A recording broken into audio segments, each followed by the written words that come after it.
একটা, দুটা, তিনটা, চারটা, চারটা কাঁচামরিচ এই ভেঙে দিলাম, ব্যাস হাত দিয়ে হাত দিয়ে হাত দিয়ে। আর বাকি কাঁচামরিচগুলো ফাড়তে হবে। আর এখানে ছোট ছোট চারটা ইয়ে আছে, পেঁয়াজ আছে, দিয়ে দিলাম। বিষয় আছে কি, মূল কনসেপ্টটা ঠিক রেখে, মূল রেসিপিটা ঠিক রেখে আপনি আপনার 19-20 করতে পারেন, কোনো সমস্যা নেই। ঠিক আছে? আচ্ছা, এটাকে দিয়ে দেবো আমি দুটো মাছের জন্য, তো বেশি না, আমি হাফ টেবিল স্পুন জিরে কাঁচা জিরে দিলাম, ওকে, আস্ত জিরে। আচ্ছা, এটা দিলাম আমি হাফ টি স্পুন, মানে একটু কম, আর টি স্পুন এরকম ইয়ে দিলাম সাদা সরিষা। আর আমার কাছে আছে কালো সরিষা, ওটাও হাফ টি স্পুন। ব্যাস, দেখছি এখানে আর কোনো কারিশমাটিক নেই। এখানে আমি একটু পানি দেবো। এবার আমি হিটে দিয়ে দিলাম। হিটে দেওয়ার পরে আমার কি কাজ, এটা হচ্ছে ওটা একটু গরম হতে থাকবে, তার মধ্যে আমি কিছু মরিচ ছেড়ে দেবো। আমি মাঝখান দিয়ে একদম মাছ বড় লম্বা লম্বা, একটু ঝাল ঝাল না হলে ভালো লাগে না। খাবারটা তো আসলে বরিশাল অঞ্চলের খাবার, হ্যাঁ, ওখান থেকে উৎপত্তি হয়েছে, তো এই জন্যে ঝাল খায়। এইটা ঝাল দেবো পরে। আমি এবার মাছ ছেড়ে দেবো। মাছ এটা অলরেডি বাবলি গিয়ে শিখেছে, মাছ ছেড়ে দেবো। মাছ দেওয়ার পরে চারটে মাছ রেখে দেবো, চারটে ঝাল, আর এগুলো এখন দিয়ে দিলাম। দেখেন, দেওয়ার পরে আমি যেটা করবো সেটা হচ্ছে এই পেঁয়াজের পেস্টটা দিয়ে দেবো। ক্লিয়ার?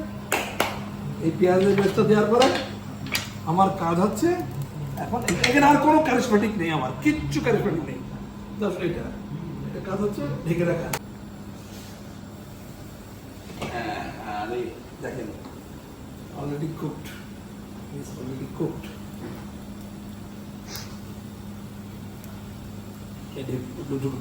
উল্টে দিলাম, আমি আর ঢাকা দেবো না, এই কুক হতে থাকবে।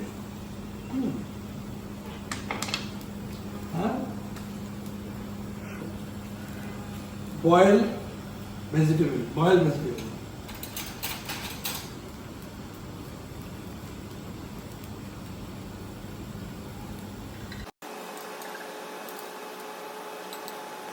এই সবজিটা কিন্তু ফ্রেশ বয়েল করা।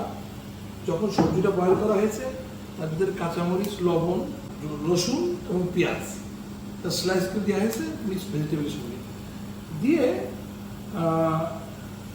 আর কিছুই না, জাস্ট বয়েল করা হয়েছে। এটা একদম ইকুয়াল টেস্ট রাখা হয়, এটা একদম ইয়েতে। আর যদি আপনারা এরকম সরিষা ইলিশের সঙ্গে আপনাদের বাড়িতে আরও ইয়ে করতে চান, আপনারা ওটা একটু সরিষার তেল দিয়ে একটু বাঁকা দিয়ে নিতে পারেন, কিন্তু কালার নষ্ট হয়ে যাবে, এরকম বিউটিফুল কালার থাকবে না কিন্তু। এটা হচ্ছে বিষয়। আমি দেখাই সবজিটার, অ্যাকচুয়াল সবজিটার কালারটা কিন্তু এরকমই থাকতে হবে। সবজিটার কালার কিন্তু এরকমই থাকতে হবে।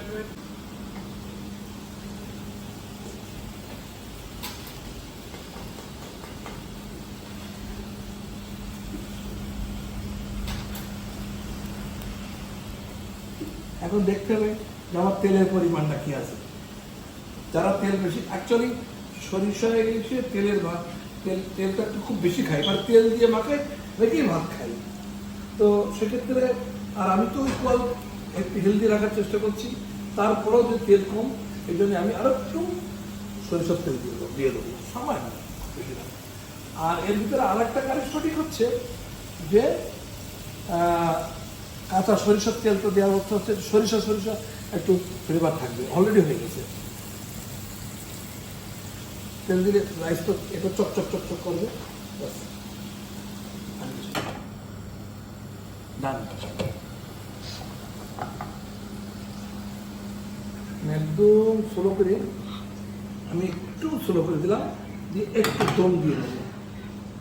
তার আগে আমি কি লবণটা টেস্ট করে দেবো।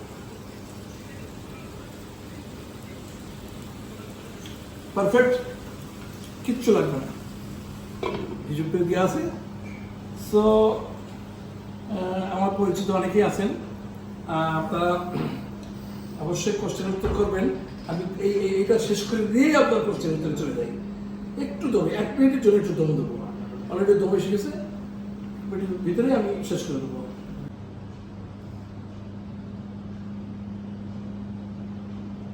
সরিষা ইলিশ রান্না with rice and fresh mix vegetable. This is